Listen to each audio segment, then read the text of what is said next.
Morning বন্ধুরা, কেমন আছো তোমরা সবাই? আশা করি ভালো আছো, আর আমিও কিন্তু খুব ভালো আছি তোমাদের সকলের ভালোবাসার আশীর্বাদে।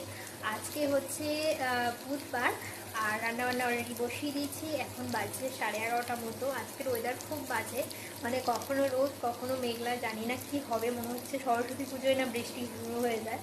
তো যাই হোক, ঠাকুরের কাছে প্রার্থনা করব যাতে সবাই আনন্দ করতে পারে, ঘুরতে পারে। ওই দিন সরস্বতী পুজোর দিনটা সবাই বন্ধুরা মিলে বেরোয়, যাদের প্ল্যান থাকে তাদের যাতে প্ল্যানটা সাকসেসফুল হয়, ভালোভাবে ঘুরতে পারে, এটাই বলবো। বৃষ্টি যেন না হয়, বিশেষ করে এই বৃষ্টি হলেই কিন্তু এই শরীর খারাপ হবে আবার প্রতিটা বাড়িতেই, বিশেষ করে বাচ্চাদের।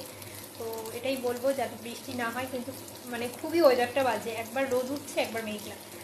যাই হোক, কি আর করা যাবে, প্রকৃতির ওপর তো কারোর হাত নেই। তো এখানে দেখো রান্না বসিয়েছি হচ্ছে ডিমের ঝোল।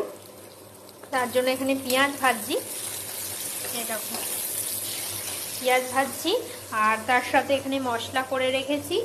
আর এই যে আমাদের ডিম, মানে আমাদের দুজনের ডিম, আমরা দুজনের দুটো মানুষের দুটো ডিম আমাদের খাওয়া হবে। আর তারপরে হচ্ছে দাঁড়াও, আর একটা জিনিস রান্না করেছি সেটা তোমাদেরকে দেখাচ্ছি। এখন আবার একটু রোদ উঠছে, দাঁড়াও দেখাচ্ছি। এখানে দেখো রান্না করেছি লাউ শাক আলু পোস্ত।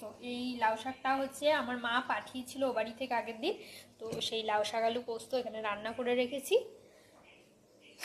তো এই আর কি। আর এই দেখো বাইরের ওয়েদার, হালকা রোদ উঠছে আবার মেঘলা হয়ে যাচ্ছে, আকাশটা খুব একটা রোদের জোরালো নেই। আর এখানে দেখো কত কাঁচা কেচেছি, সব শুকোতে দেওয়া আছে। আগের দিনের কিছু আছে, আজকের কিছু আছে, সব শুকোতে দেওয়া আছে।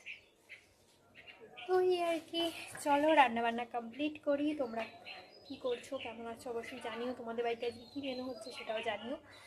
আর কিছুক্ষণ পরে আমি আর একটা ভিডিও করব, একটা জিনিস তোমাদের সঙ্গে শেয়ার করব, খুব সুন্দর জিনিসগুলো তো শেয়ার করব।